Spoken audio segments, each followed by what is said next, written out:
eu já vos saudei na leitura. Queridos, em primeiro lugar, eu quero agradecer-lhes às orações que os irmãos fez pela minha viagem. Desde o domingo, o pastor Hernani com a igreja fez, tendo em vista que é uma viagem muito longa, e nos dias que nós estamos vivendo, passar pertinho da guerra, então tinha alguns cuidados, mas foi tudo tranquilo, graças às vossas orações. O pastor me pediu para falar um relatório, mas por mais palavras que você use, por mais que você queira falar da emoção, pois não é todo dia que nós temos condições de ir a uma viagem de um custo tão elevado para nossa realidade. Então eu fui por meio de milagres, e Deus assim o quis, mas cheguei em paz, tudo dentro do conforme. E mais uma vez quero agradecer ao meu pastor, pois quando o projeto, a intenção, fez 2 anos, mais de 2 anos que eu o procurei, e externei a alegria e a vontade de ir a Israel. Isto era 2018, antes da pandemia, e ele assim me autorizou. Então, irmãos, eu quero dizer-lhes que, por mais que eu queira falar, não tem como explicar a emoção, a alegria de vivenciar pessoalmente, em loco, o que a gente prega. Então, nós saímos cerca de quase 17 horas de voo, e fomos num grupo de 33 pessoas com o líder, e saímos de São Paulo para Istambul, na Turquia, fizemos conexão, e de lá chegamos já na madrugada em Israel. Sendo que é correria, não tem tempo, tem hora de acordar, tem hora de tomar café, tem hora de sair, porque segue-se um programa, senão não dá tempo para conhecer o que está programado. Então, nós descemos no aeroporto de Israel, que fica na antiga, que a Bíblia fala Lida, onde Pedro, a Bíblia fala muito de Lida, através de Pedro, e de lá pegamos já o ônibus, já esperando para Tel Aviv, que era a antiga Jope, por isso que o nome é Tel Aviv Jope. Tel Aviv Jope. Então nós dormimos em Tel Aviv e posteriormente, no dia seguinte, fomos conhecer o contexto de Jope, né? Falando do período bíblico, tendo em vista que hoje é bem moderna, é a capital. E aí fomos conhecer os pontos de Jope, onde Deus operou milagres através de Pedro. E conhecendo depois Cesareia, a morada de Pilatos, de Herodes, alguns pontos de martírio dos cristãos posterior.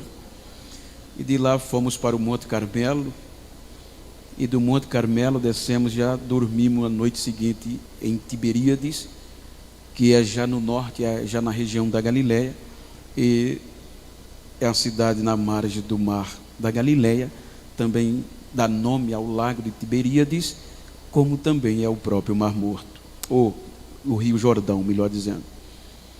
Então, no dia seguinte, nós fomos para Magdala, depois seguimos para Cafarnaum, e de lá para Caná da Galileia, onde Jesus fez o casamento, conhecendo toda a história bíblica, e fomos para onde Jesus fez os sermões, o monte, os acontecimentos,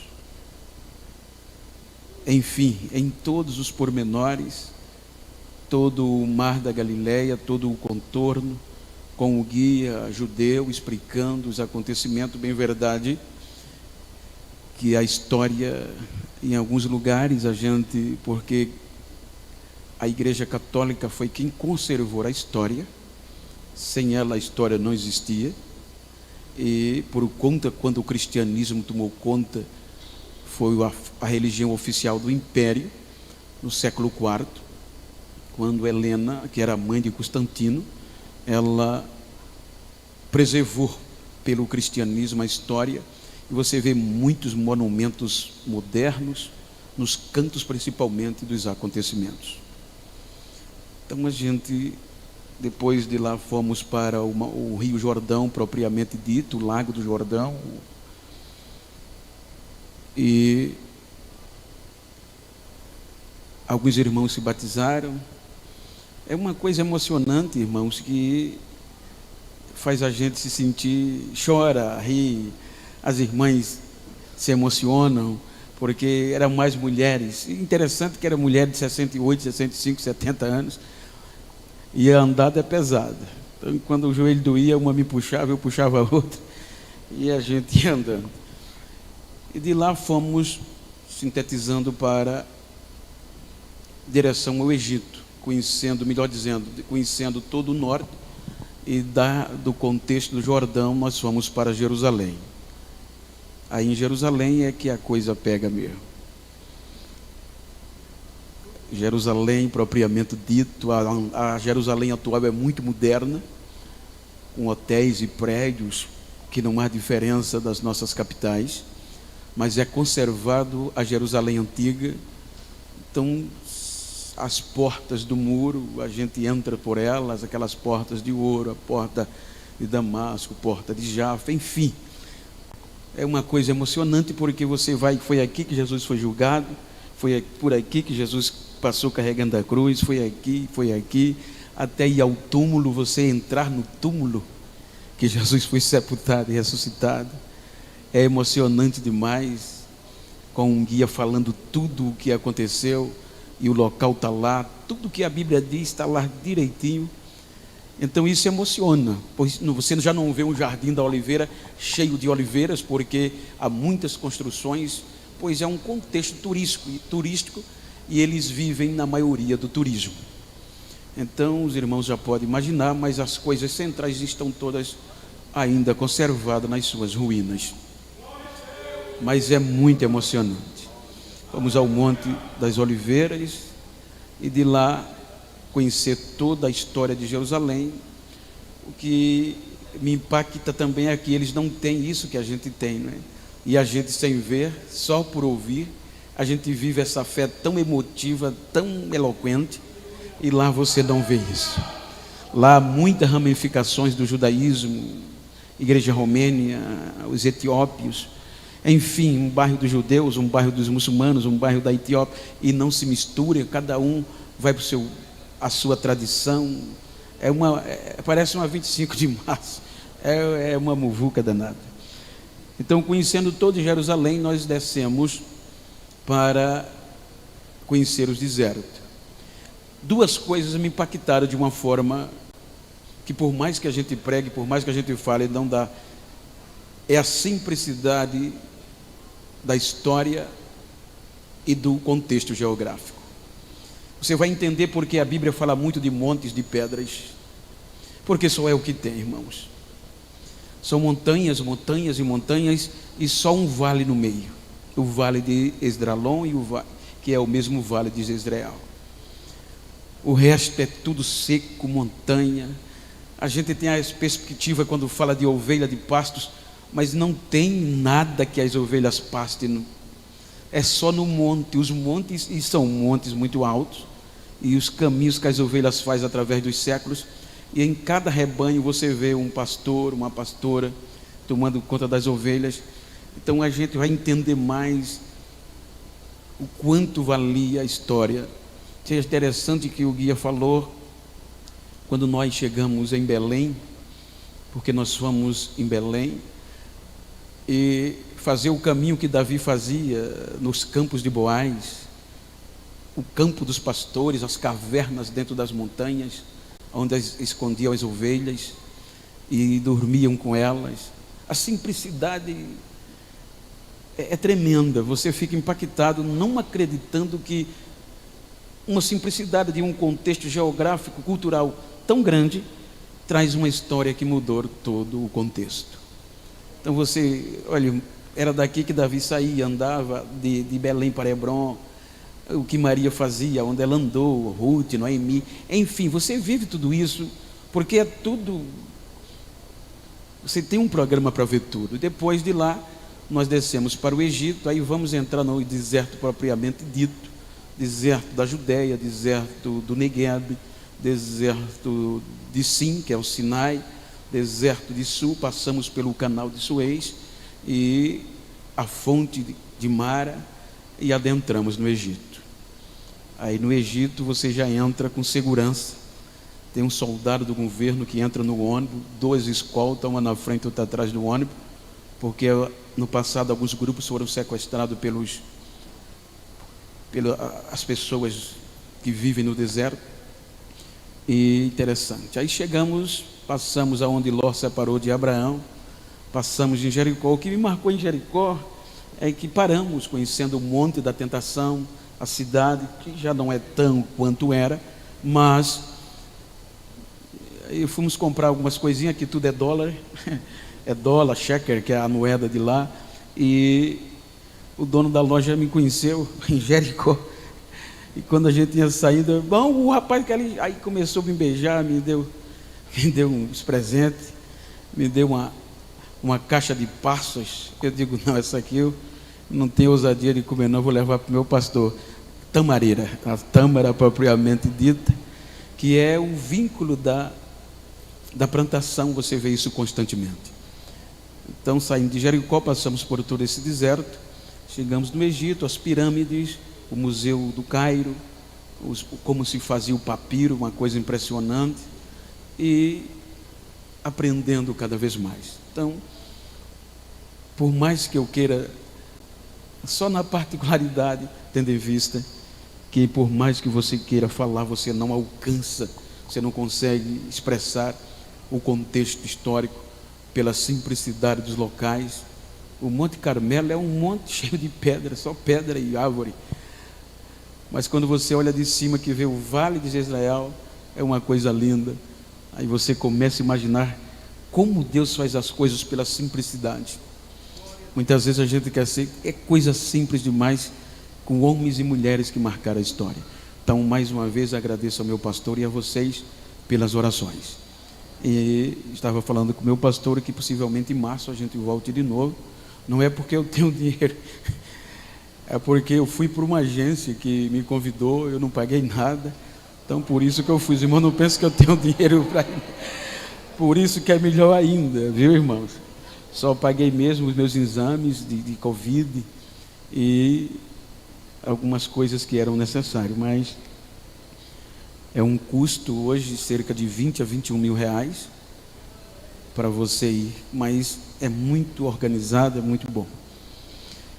Queridos, eu quero tomar por base esse texto que eu li para trazer, como o pastor falou, um contexto da grandeza de Deus, tendo em vista o que Deus fez.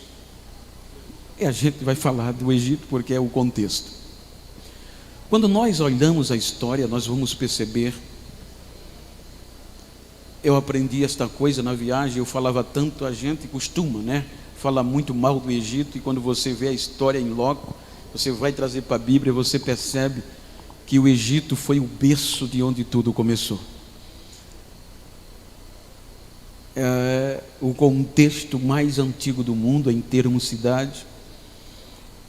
Então eu estava lendo o contexto e vivenciando, me veio este tema e o pastor me deu a oportunidade para ler e eu li, tendo em vista algumas observações. Se nós analisarmos o contexto, Abraão desceu ao Egito. Por quê? Porque o Egito na época era como se fosse os Estados Unidos hoje, era o centro do mundo. Então tudo que acontecia era o Egito. Quando a prosperidade era o Egito, tendo em vista que Faraó era tido como Deus para os egípcios, ou um representante de Deus, por isso que Ramsés, que vem de Sol, Ra.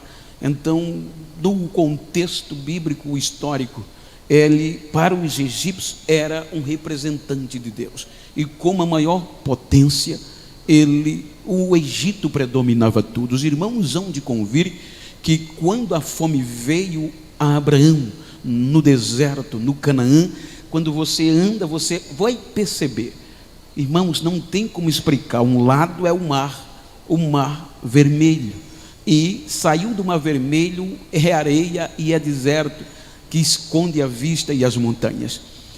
Então, quando a fome bateu no deserto, aí Abraão desce ao Egito. Tudo acontecia no Egito. Você vai perceber que quando a fome veio no período de Isaac, a proposta de Isaac com Jacó e Esaú e a família era descer para o Egito. Aí Deus interveio. Então você pode observar que tudo no contexto estava acerca ou em cerca do Egito, tendo em vista a potencialidade na época política e econômica estava lá. Então, quando nós analisamos o contexto do advento da história tão conhecida de José, aí nós vamos entender como Deus é capaz de mudar uma história aonde aparentemente não tem mais jeito. Por isso que eu quero falar-lhe sobre um dia igual a outro dia qualquer.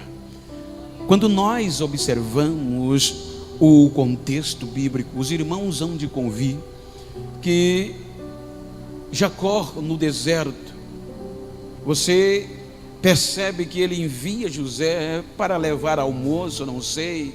Aí você vai entender porque os pastores passavam dias fora de casa procurando pastos para as ovelhas. Você vê esta realidade no contexto. Então você percebe o quanto ele andou e quanto ele foi recebido pelos seus irmãos. A Bíblia mostra a história de José, que na ótica humana é incompreensível. Um jovem de 17 anos, Anderson, um jovem de 17 anos ser jogado em um deserto daquele, ser abandonado em uma cisterna, ser abandonado de uma forma obscura, de uma forma dolorida, ferrenha de abandono.